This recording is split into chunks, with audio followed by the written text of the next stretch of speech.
Greetings and greetings you all. Thank you for joining us again in this 5 minute special quest. My name is Master Abdullah Ngom. And today in this 5 minute journey, we're gonna talk about Hollywood. Yes, Hollywood, the film industry.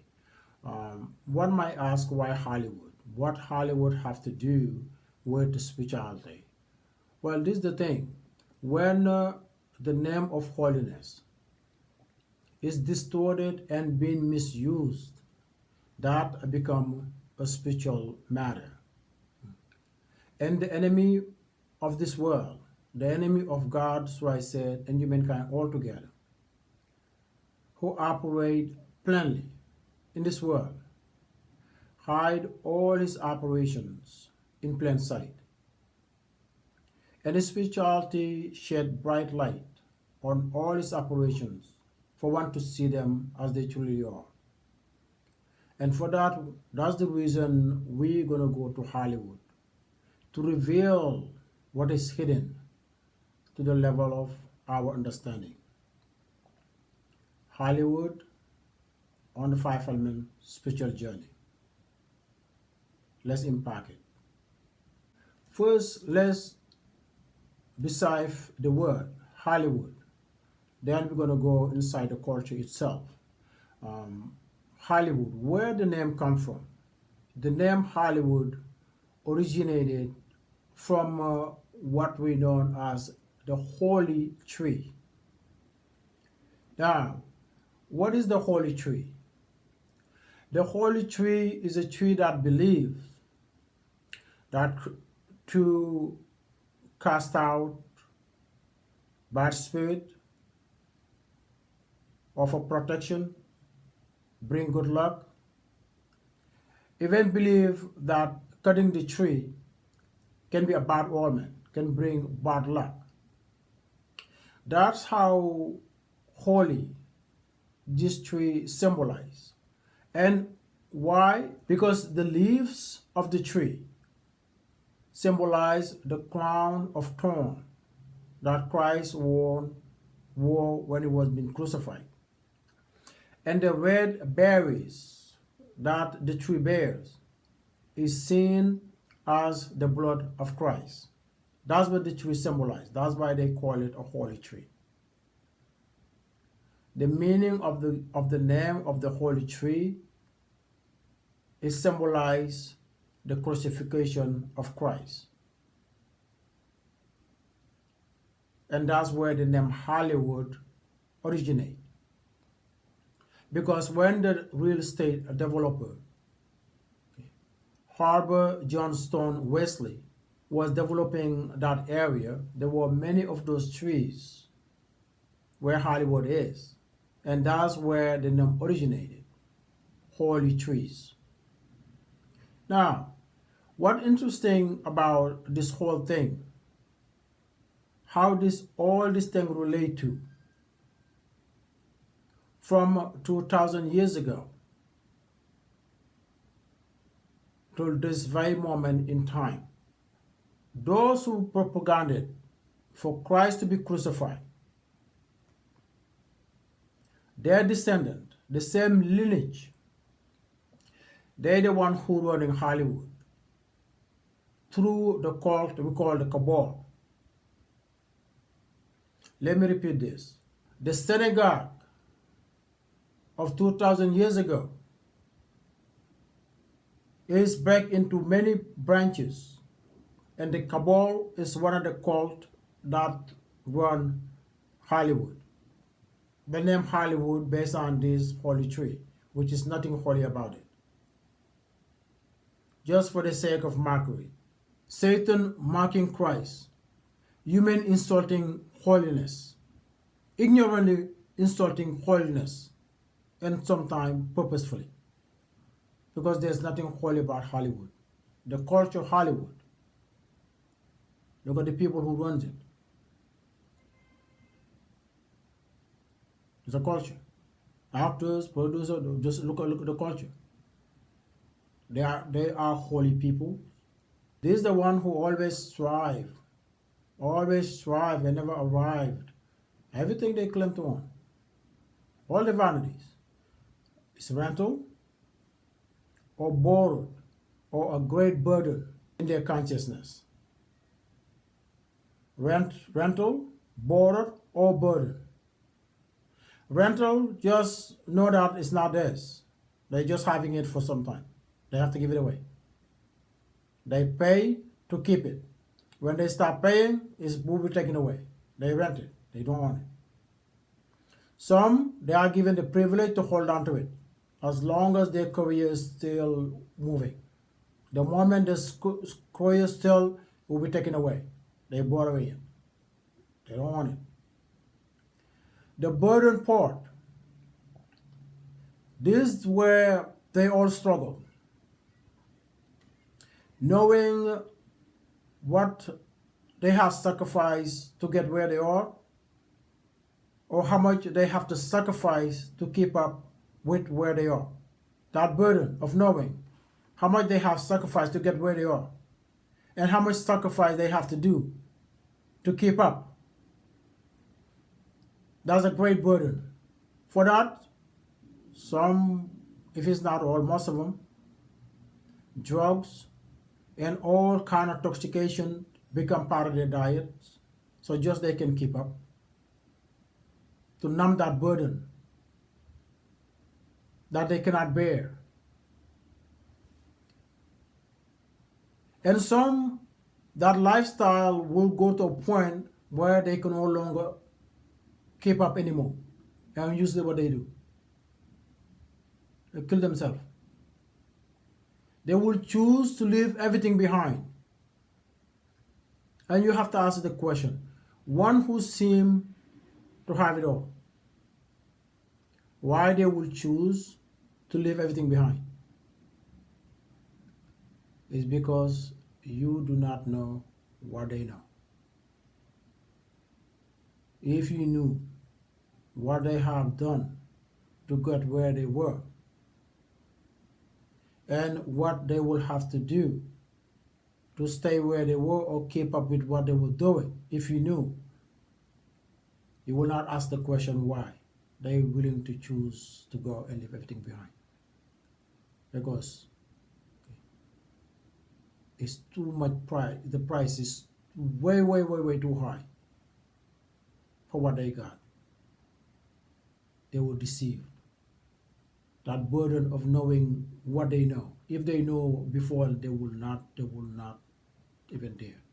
If they, most of these celebrities, if they knew what they were getting into, where they are right now, if it was clear to them from the beginning, many of them, they would not have done it. They would not have done it. Because you always lose. You always lose. Most of them, if it's not 90%, they are in debt. Okay. And when they come out to the public for their ritual, to be admired by all, it's like the metaphor, the lottery. You'll see a large amount of sum displayed as a price to win, which is would allow many to spend a lot of money hoping to win. A lot of people, the lottery. Now, one will win. Many will play, and they will lose. And the lottery system still win. Now, they have to use someone to win, because if nobody wins, and if nobody wins, that setting is to bring more people to bet. When nobody wins, the price go higher to drag more people to play. But eventually one have to win, because if everyone plays and nobody wins, that is not a system that will survive. So for one to win is crucial. For order to see themselves, they can be that one. One win, and billions or millions will hope to be that one. The system always win. And what happened? Those who win, if you haven't seen it, just go and see a documentary of those who win the lotto. What is their lifestyle, or what happened to them after they win the lotto? Amount of money that many will not see in their lifetime. They win that amount overnight. And guess what? Most of them, if it's not all, they will end up lose their money, and all they wish or claim that they will do if they got the money, mean helping people. Not one of those goals they will accomplish. The moment they win the lotto, they get dragged with the curse of vanity. Buy houses, cars, all kind of material things. Till they end up what? Broke. End up in the worst situation that they were. Because having all this amount of money, blow it up, end up with what? End up what you're gonna do? Go get a 9 to 5 job. Most of them, their life will be ruined. And all the people they could have helped with that money, they didn't help no one. Money's gone, and people gone. They will end up in a worse situation. Many wish to never win the lotto after winning it. There's a many documentary that is made about it. Because that's how the system works. That's how the system of the enemy works. Nothing about the system can be used for the greater good. And all those who are used to do something good, the system needs that. Because the system does not want to reveal itself as all evil. That's why you see Hollywood, some of them are used to be active humanitarians or active in charities, so on and so forth. For one to say, oh, okay, they're doing something good. At least they're doing something good with it. So the system, to give the system a legitimacy, so to speak, they're doing something good. Okay? It's the same thing with the government. All the system we want, they function the same. When there's nothing good within the governmental system you can do for following the protocol of the system, whatever you do seemingly good is for the greater good of the system, not for the people. When you are elected as in the political office, all your actions is reflect to serve the system.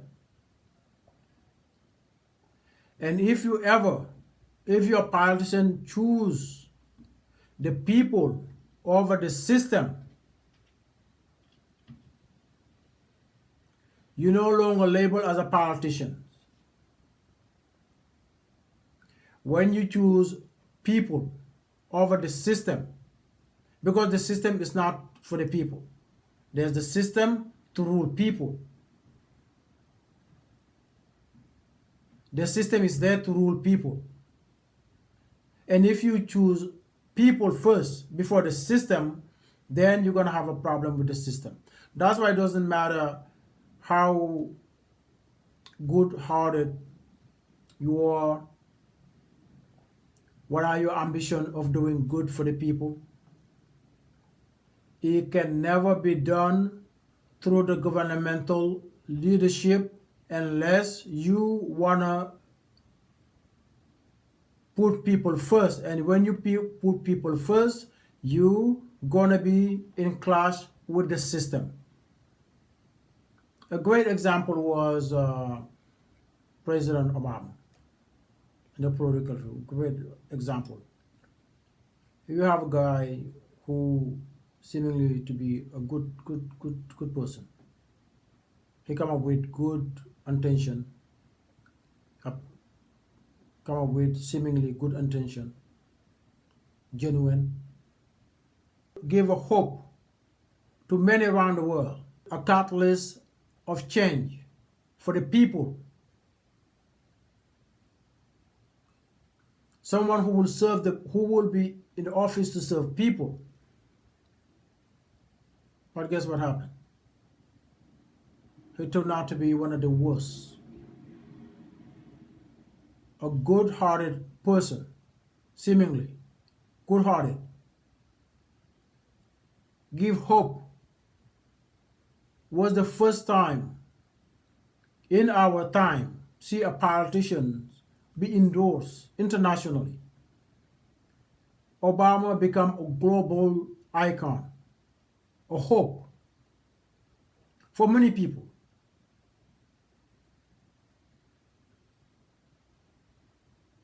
Hope for many people. Someone who will represent people within the system.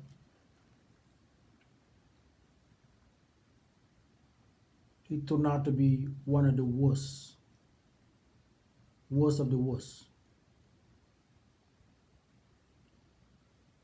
That's what this is. That's what this the enemy of this world function. Doesn't matter how good hearted you are. What are your good intentions? What are your good intentions? How good hearted you are toward the people? You can never serve them within the system of the enemy of this world.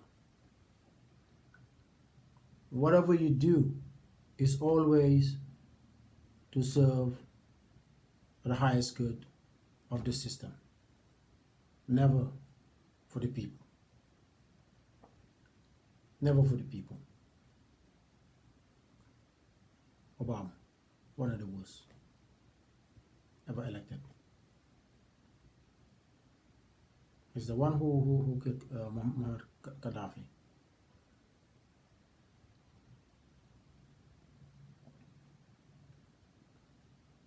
A son of immigrant deported more immigrants than many of his predecessors.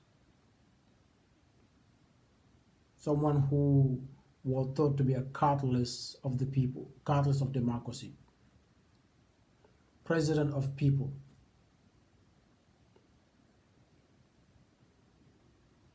Turned out to be the best president of a demonic system.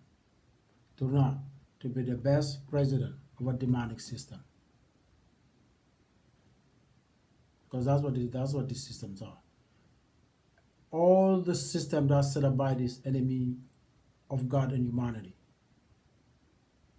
No one can serve the collective for the greater good within the system that is set up. Let's go back to Hollywood, because I'm going off topic here. See, that's why those who Hollywood uses to fund charities, to out there seemingly doing something good. These are just people who the system allowed to do that, to picture, to project a false deceptive image that something good is being done through this system. And what that does, to attract more people, to quiet the critics.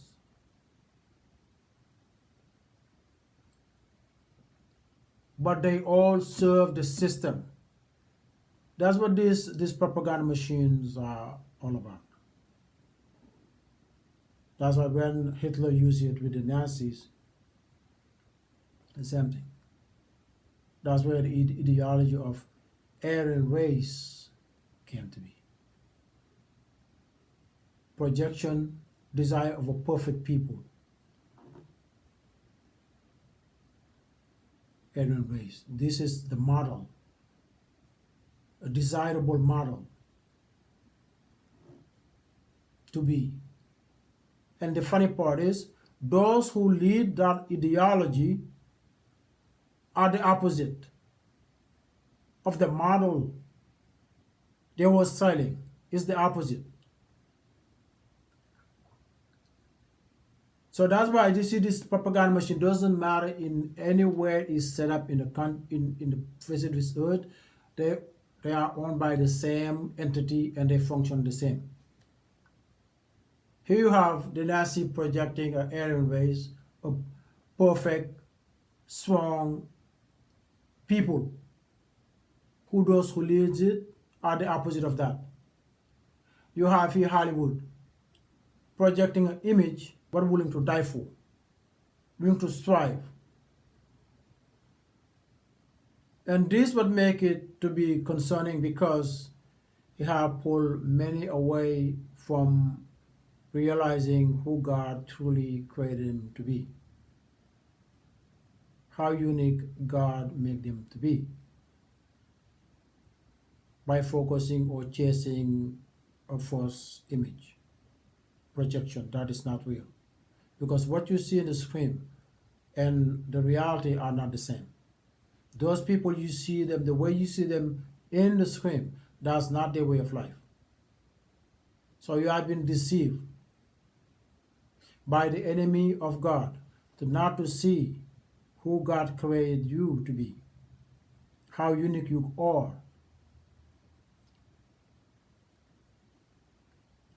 Because God who created you give you a fingerprint that different from everyone else.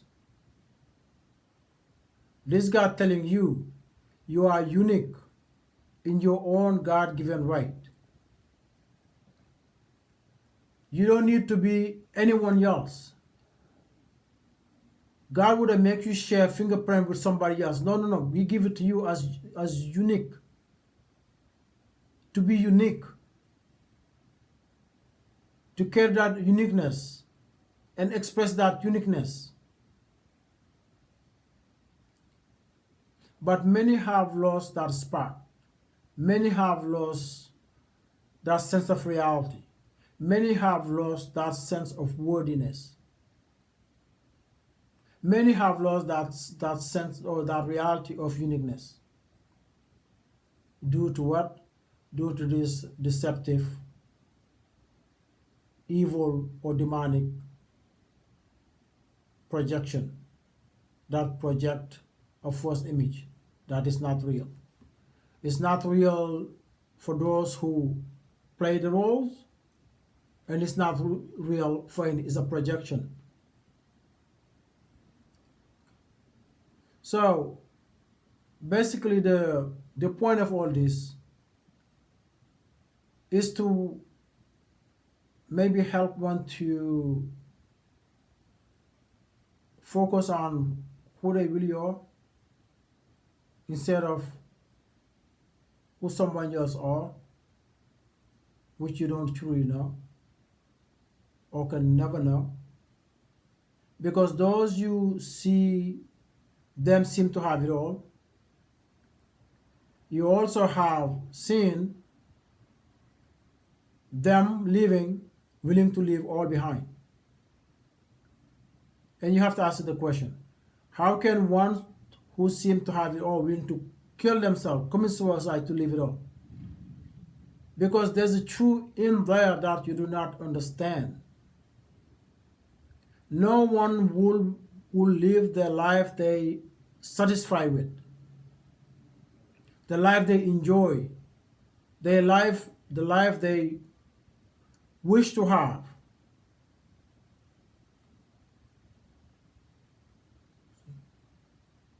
Why will you use drugs, all kind, try to numb yourself from the life you're living?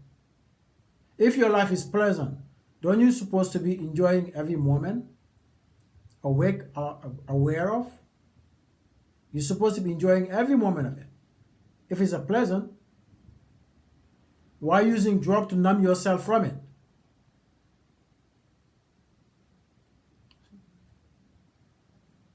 Why numbing yourself from it? If you like it and it's real. See? This the deception. That's what make this this to be crucial, okay? Because one have to, I think, have time have come where we have to go back. There's this image just come to mind now. I saw this when it's a portrait. Was about evolution from monkey, and they evolved to human. And in the picture, one of the humans say, "Let's go back. We messed up big time." Meaning, let's go back to the beginning because we have messed up big time.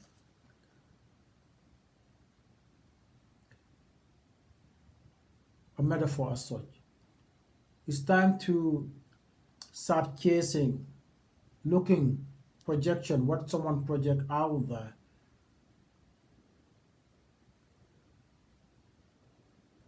Because many images you see project out there is not what they seem to be. That's why it makes this propaganda machine, Hollywood and all alike, to be so dangerous. Because whatever they project there can affect a whole lot of people, if it's not the whole mass. Would make many lose their true identity, their true connection with themselves, their true connection with the divine who created them. Disconnect them from their true calling by pursuing an image that designed by their very same enemies. When you go inside to tap into yourself, you know as unique your fingerprint is, different from every single one of these, every single one who ever walked in the face of this earth. That uniqueness is special. That uniqueness is a big deal. That uniqueness worth celebrating. That uniqueness should make you realize not want to be anything else or anyone else but you. That uniqueness is a big deal.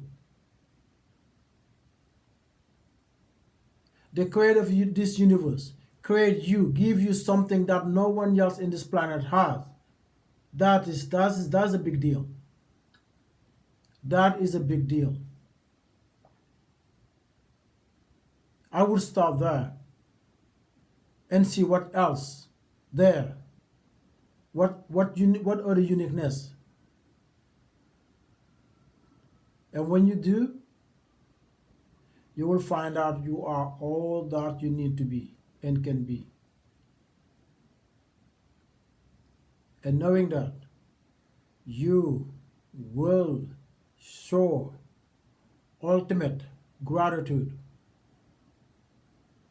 for being alive, ultimate gratitude for God who created you to be alive. And when you express that ultimate gratitude, you will be free. You will be free from many of the illusions of the enemy of this world. You will be free from many of the illusion and deception and hardship that created by the enemies of this world. Because all the baits he uses to trap one's soul or to make one feel unworthy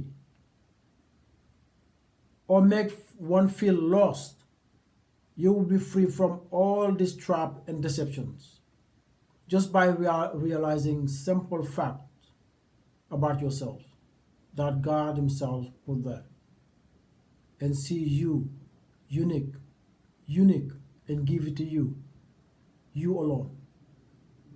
That is something worth celebrating. That is something worth holding on to. Never let go for anyone or for anything. For anyone or for anything. That's how unique we truly are. God makes us unique. And when you substitute that uniqueness for anything or for anyone, or you want to change that uniqueness for anything or for anyone, you will lose your true identity that God created to be. Yes. So I think I'm gonna leave it here till next time. Again, strive for your true self, your true self, instead of being distracted by this illusion, false projection that put out there by your own enemies, the enemy of the human race and the enemy of God altogether. You are enough for who God created to be. That is more than enough. If it's enough for God, it should be enough for you. And anyone who do not agree, so let them be. Let them be. That's a total freedom. That's a full freedom. Total freedom. Because God reality surpass anyone and everyone's opinions. And when God put that you are unique, I will hold on to that. I will hold on to that over 9 world combined. God gave me something unique, I will hold on to that over 9 world combined, what they have to offer.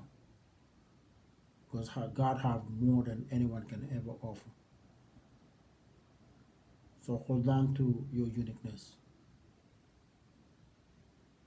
and be the best that is possible for you to be. To be the best that is possible for you to be. And anyone who do not knows that, let them be. That's their business, not yours. So I'm going to leave it here till next time. And as always, be well and God bless you all. And thank you for tuning in.